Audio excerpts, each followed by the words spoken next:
এই পর্বে আমরা প্রাইমারি শিক্ষক নিয়োগ পরীক্ষার বিগত বছরের আরও একটা প্রশ্নের ইংরেজি অংশের ব্যাখ্যা সহ সমাধান দেখব।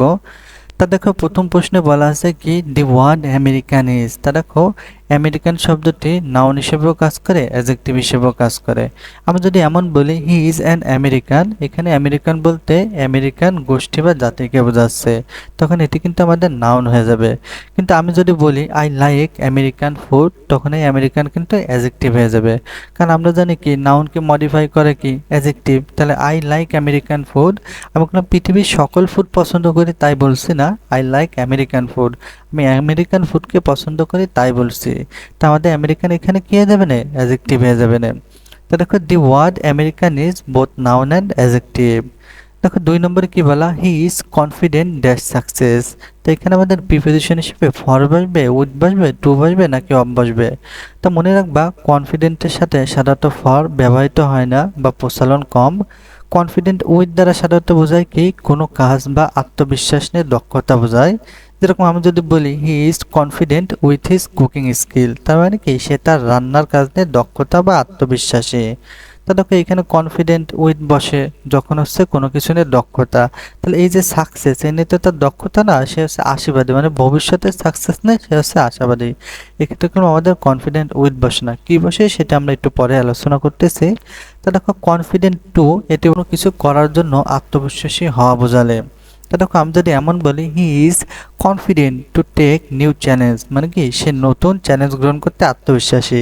এক্ষেত্রে কোনো আমরা কনফিডেন্ট টু বসাবো। তারপর দেখো, হ্যাঁ, লাস্ট অফ অল আমাদের কনফিডেন্ট অফ। কনফিডেন্ট অফ ব্যবহৃত হয় কোন ক্ষেত্রে, ভবিষ্যতের ফলাফল বা অর্জন সম্পর্কে আত্মবিশ্বাসের ক্ষেত্রে। তাহলে এই যে সাকসেস কি ভবিষ্যতে, তাহলে এটা নিয়েই কি ওর আত্মবিশ্বাস, এজন্য হি ইজ কনফিডেন্ট অফ সাকসেস হবে আমাদের। তাহলে 2 এর অ্যান্সার হবে কত, ঘ। দেখো 3 নম্বর বলা আছে কি what is the meaning off white elephant. তাহলে হোয়াইট এলিফেন্ট এটা হচ্ছে একটা ইডিয়ম ফ্রেজ থেকে প্রশ্ন করেছে। এর মিনিং হচ্ছে a very costly and troublesome position. আসলে এরকম মিনিং হওয়ার উৎপত্তিটাও তোমাকে একটু বলে দিই। দেখো, এই যে হোয়াইট এলিফেন্ট শব্দগোষ্ঠীটির উৎপত্তি মূলত প্রাচীন দক্ষিণ ও দক্ষিণ পূর্ব এশিয়ার সংস্কৃতি থেকে। এই প্রাণীগুলোকে রাজাদের কাছে খুব গুরুত্বপূর্ণ মনে করা হতো এবং তাদের পালন করার জন্য অনেক খরচ বহন করা হতো। যাদের কাছে মনে করি সাদা হাতি আছে, তাদেরকে সামাজিকভাবে অনেক উচ্চ মনে করা হতো। কিন্তু এই যে সাদা হাতি পালন করা খুবই কষ্টফুল ছিল, যা সাধারণ মানুষের কাছে বা যে কোনো একটা মানুষের কাছে খুবই বোঝা দাঁড়িয়ে যেত। এই জন্য আমাদের হোয়াইট এলিফেন্টকে বলা হতো কি a very costly and troublesome position. তাহলে 3 অ্যান্সার হবে কত আমাদের কম। দেখো 4 নম্বরে কি বলা, চুজ দ্য কারেক্ট সেন্টেন্স। তার মানে 4টা অপশন থেকে আমাদের সঠিক বাক্যটি খুঁজে বের করা লাগবে। তো দেখো, এই 4টা অপশন পরে তুমি দেখবা সব জায়গায় স্ট্রঙ্গার দিয়ে আছে, তার মানে এটা কি আমাদের কম্পারেটিভ ফর্মে দিয়ে আছে। আর কম্পারেটিভ ফর্মের স্ট্রাকচার কলম আমরা জানি দেন এনি আদার, দেন অল আদার অথবা দেন মোস্ট আদার অবশ্যই আমাদের থাকবে। তো দেখো, ক নম্বর অপশনে কলম দেন আদার দেয়া এরকম হবে না, দেন মেনি দেয়া এরকম হবে না, দেন অল আদার, হ্যাঁ এটা আমাদের ঠিক আছে। আবার দেখো, ঘ নম্বর অপশনে দেন এনি আদার, এটা আমাদের ঠিক আছে। তাহলে 4 অ্যান্সার গ আর ঘ উভয় হতে পারে। দেখো 5 নম্বরে কি বলা, দি chairman and secretary dash present at the last meeting. তো দেখো, এখানে সেক্রেটারি কলাম আর চেয়ারম্যান কিন্তু এক ব্যক্তিকে নির্দেশ করতেছে। কারণ সেক্রেটারি দ্বারা যদি আলাদা ব্যক্তিকে নির্দেশ করতো তাহলে এর পূর্বে আমাদের দি বসতো। তাহলে দি চেয়ারম্যান অ্যান্ড সেক্রেটারি এটা হচ্ছে আমাদের একজন ব্যক্তিকে নির্দেশ করতেছে, তার মানে যে চেয়ারম্যান সেই কিন্তু আমাদের সেক্রেটারি। তাহলে এটা কি আমাদের সিঙ্গুলার, তাহলে আমরা ভার্ব হিসেবে কি বসাবো, ওয়াজ বসাবো। তো দেখো, এখানে লাস্ট মিটিং আছে না, তার মানে আর অতীত নির্দেশক শব্দ মানে কি এখানে পাস্ট ইনডিফিনিট হবে। এখানে কলম পারফেক্ট টারফেক্ট কিছু হবে না, এখানে তো হ্যাট এমনিতেও দেওয়া নেই, আর হ্যাট থাকলেও কিন্তু আমাদের হতো না। তাহলে 5 অ্যান্সার হবে কত, ঘ। 6 নম্বর দেখো কি বলা, which on of the following is an adverb. তো দেখো, কোনটা হচ্ছে আমাদের অ্যাডভার্ব সেটা হচ্ছে আমাদের খুঁজে বের করা লাগবে। তো মনে রাখবা, সামন, সামবডি, সামথিং এগুলো হচ্ছে আমাদের ইনডেফিনাইট প্রোনাউন, আর সামডে এটা হচ্ছে আমাদের অ্যাডভার্ব। তাহলে 6 অ্যান্সার হবে কত আমাদের গ। দেখো 7 নম্বরে কি বলা আছে, চুজ দ্য কারেক্ট সেন্টেন্স। তার মানে 4টা অপশন থেকে আমাদের সঠিক বাক্যটি খুঁজে বের করা লাগবে। তো দেখো, airport is a busy place. তাহলে এয়ারপোর্ট হয় কি একটি ব্যস্তময় জায়গা। তো দেখো এই যে এয়ারপোর্ট হচ্ছে ব্যস্তময় জায়গা, এটা যেহেতু আমরা বলতেছি তার মানে এয়ারপোর্টটা কি আমাদের কাছে পরিচিত, বা এয়ারপোর্টটা সম্পর্কে আমরা এর আগে থেকেই জানি। আর কোনো কিছু সম্পর্কে যদি আগে থেকেই জানি সেটি কি আমাদের পরিচিতই থাকে। আর পরিচিত যদি হয় তার পূর্বে নির্দিষ্ট করে বোঝাতে ডি বসানো হয়। তো দেখো ক নম্বর অপশনও ডি নাই, খ নম্বর অপশনও ডি নাই, তাহলে আমাদের এই দুইটা অপশন কাটা যাবে। দেখো গ নম্বরে কি বলা আছে, দি airport is a busy place. হ্যাঁ, আমাদের সঠিক আনসার হবে এটা। ঘ নম্বর কেন হচ্ছে না, দেখো এখানে কি বলা, দি এয়ারপোর্ট ইজ বিজি প্লেস, এখানে কোনো আর্টিকেল ব্যবহার করা হয়নি। এই যে বিজি প্লেস, এটা কলম আমাদের কাউন্টেবল নাউন। আর যেহেতু কাউন্টেবল নাউন, তাহলে এর পূর্বে অবশ্যই আমাদের আর্টিকেল অথবা ডিটারমিনার বসবে, তো এখানে কলম কোনোটাই বসানো হয়নি। তো সাতের অ্যান্সার আমাদের ঘ নয় গ হবে।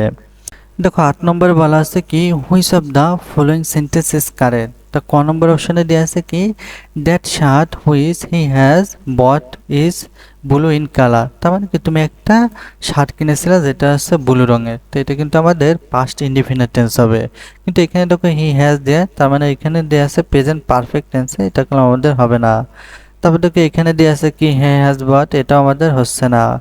গ নম্বর দেখো কি বলা, which shirt he bought is blue in colour. তা দেখো এখানে কলাম হুইচ দিয়ে শুরু হয়েছে, যেহেতু আমাদের এটা ডাব্লিউএইচ ওয়ার্ড, তাহলে আমাদের শেষে একটা ইন্টারোগেটিভ সাইন থাকা দরকার ছিল, তাহলে আমাদের এটাও আমাদের হবে না।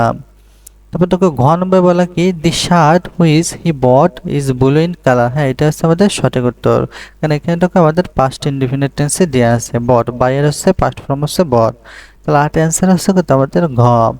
তারপর দেখো 9 নম্বরে কি বলা, which one of the following is a common gender. কোনটা হচ্ছে আমাদের কমন জেন্ডার সেটা হচ্ছে আমাদের খুঁজে বের করা লাগবে। তো দেখো এই যে টিচার বলো, স্টুডেন্ট বলো, প্যারেন্ট বলো, এগুলো দ্বারা কোনো পুরুষ মহিলা উভয়কে বোঝায়, তাহলে এগুলো কি আমাদের কমন জেন্ডার। তাহলে 9 অ্যান্সার হবে কত আমাদের ক। এই যে 10 নম্বর দিয়ে আছে বুক, এটা তো আমাদের নিউট্রাল জেন্ডার, বই হচ্ছে আমাদের মাস্কুলিন জেন্ডার, এখানে ম্যাডাম, ম্যাডাম হচ্ছে আমাদের ফেমিনাইন জেন্ডার। 9 অ্যান্সার হচ্ছে কত আমাদের ক। 10 নম্বর দেখো কি বলা, choose the appropriate option to complete the sentence today dash people who enjoy cricket is bigger than that of 30 years ago. তো দেখো আমাদের অপশনটা কি হবে, নম্বরে বলা আছে কি এ গ্রেট ডিল অফ, খ নম্বরে বলা আছে মেনি, গ নম্বরে বলা আছে কি দি নাম্বার অফ, আর ঘ নম্বরে বলা আছে কি নাম্বার অফ। তো মনে রাখবা এই যে এ গ্রেট ডিল অফ, এটা সাধারণত আনকাউন্টেবল নাউনের ক্ষেত্রে ব্যবহৃত হয়। আর মেনি যদিও কাউন্টেবল নাউনের ক্ষেত্রে ব্যবহৃত হয়, কিন্তু এই বাক্যের সাথে মেনি আসতে যায় না। দি নাম্বার অফ, তাহলে দি নাম্বার অফ হচ্ছে আমাদের অ্যান্সার, কারণ দি নাম্বার অফ আমাদের কাউন্টেবল নাউনের ক্ষেত্রে ব্যবহার করা হয়। আর নাম্বার অফ এমন তো হবে না, হবে কি দি নাম্বার অফ। তাহলে আমাদের পুরোটুক সেন্টেন্স দাঁড়াচ্ছে এরকম, today the number of people who enjoy cricket is bigger than that of 30 years ago. তার মানে আজকের দিনে ক্রিকেট উপভোগ করা মানুষের সংখ্যা 30 বছর আগের তুলনায় অনেক বেশি, তাহলে আমাদের অ্যান্সার হবে কত গ। দেখো 11 নম্বরে কি বলা, the antonym of the word delete is. তা দেখো ডিলেট মানে কি মুছে ফেলা, তাহলে এর যে অ্যান্টোনিম হবে সেটা কি প্রবেশ করা, এরকম কিছু একটা হবে। তা দেখো ডিসক্রিট মানে কি সম্পূর্ণ আলাদা করা, তো এর সাথে তো এটা মেলে না। ডাল, ডাল মানে কি আমাদের হচ্ছে নিস্তেজ, তো এটাও মেলে না। ইনসার্ট, ইনসার্ট মানে কি প্রবেশ করা, তাহলে 11 অ্যান্সার হবে কত আমাদের গ। দেখো এখানে ঘ নম্বরে কি দিয়ে আছে কন্ট্রাক্ট, কন্ট্রাক্ট মানে কি চুক্তি, তাহলে এর সাথে তাহলে এটা এমনি মেলে না। দেখো 12 নম্বরে বলা আছে কি হুইচ ওয়ার্ড ইজ কারেক্ট। তার মানে আমাদের এখানে স্পেলিং থেকে প্রশ্ন করেছে। তো আমরা জানি অ্যাচিভমেন্ট মানে অর্জন, তো অ্যাচিভমেন্ট বানানটা এরকম ভেঙে ভেঙে মনে রাখবা, ACHI SCEVE achieve MENT achievement. Achievement মানে কি আমাদের অর্জন। তো দেখো 13 নম্বরে কি বলা, what is the passive voice of who did this. দেখো আমাদের যদি হু থাকে তখন আমাদের নেম হচ্ছে কি বাই হোম আনা। তা দেখো আমাদের খ নম্বর অপশনও বাই হোম নেই, ঘ নম্বর অপশনও বাই হোম নেই, তাহলে দুইটা অপশন তো আমরা আগে কেটে নেব, তাহলে ক হতে পারে আর গ হতে পারে। তা দেখো বাই হোম তো আমরা আনলাম, এরপরে কি আমরা টেন্স অনুসারে অক্সিলারি ভার্ব আনবো। তাহলে এখানে যেহেতু ডিড আছে তাহলে আমরা নিয়ে আসবো কি ওয়াজ, তাহলে by home was this done, তাহলে আমাদের অ্যান্সার হবে কত গ। তাহলে এখানে দেখো হ্যাজ বিন না, এটা আমাদের হবে না। 14 নম্বরে কি বলে দেখো, he said I can do the work, the indirect narration is. মানে আমাদের ন্যারেশন থেকে প্রশ্ন করেছে। তো দেখো আমাদের হি সেইড এটুকু আমরা রেখে দিলাম, হি সেইড। আর যেহেতু এটা অ্যাসার্টিভ সেন্টেন্স তাই আমরা দ্যাট আনলাম, হ্যাঁ সব জায়গায় দ্যাট আছে, তাহলে হি সেইড দ্যাট। তারপর দেখো এখানে আই দেওয়া আছে, আই কি আমাদের ফার্স্ট পার্সন থাকলে আমাদের প্রথম ব্যক্তি অনুসারে।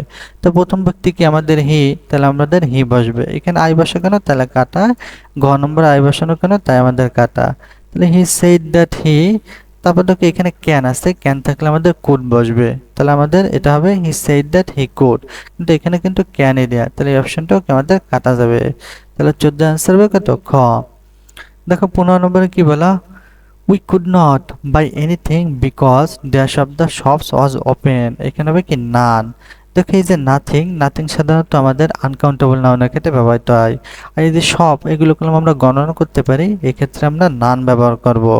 আর নো ওয়ান সাধারণত ব্যক্তিবাচকের ক্ষেত্রে ব্যবহার করা হয়। তাহলে পুনঃ অ্যান্সার হবে কত, ঘ।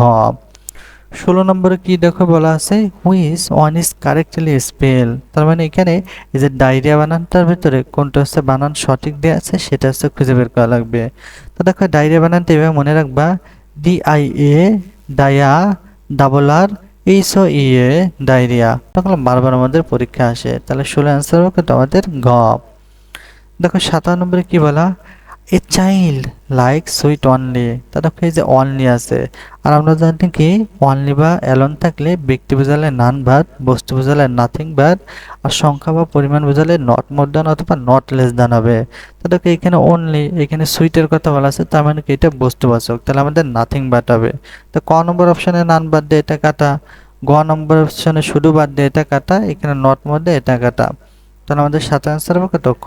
দেখো এখানে নাথিং বাদ দেয়া। দেখো 18 নম্বরে কি বলা, রহিম ডিসকার্স মি ড্যাশ বরোয়িং মানে কি ধার। তো দেখো এখানে ডিসকার্স দিয়ে আছে, মনে রাখবা ডিসকার্সের পরে যদি আমাদের ফ্রম বসো তাহলে হচ্ছে নিরুৎসাহিত করা। তাহলে রহিম ডিসকার্স মি ফ্রম বরোয়িং, মানে রহিম আমাকে ধার নেওয়া থেকে উৎসাহিত করলো। তাহলে আমাদের অ্যান্সার হবে 18-এর গ। তারপর দেখো 19-এ কি বলা আছে, choose the word opposite in meaning to the word liability. তার মানে লায়াবিলিটির আমাদের বিপরীতার্থক শব্দ বের করা লাগবে। তা দেখো লায়াবিলিটি মানে কি, দায় বা ঋণ, তাহলে এর বিপরীত সম্পদ কি, গচ্ছিত, এরকম কিছু হবে। তা দেখো এই যে অ্যাসেট মানে কি গচ্ছিত সম্পদ। তাহলে আমাদের অ্যান্সার হবে কত, 19-এর ক। প্রপার্টি মানে কি সম্পত্তি, এটা গেলাম গচ্ছিত সম্পত্তি এরকম কিছু না, জাস্ট হচ্ছে প্রপার্টি মানে সম্পত্তি। ট্রেজার মানে হলাম আমাদের সম্পত্তি বা ধন।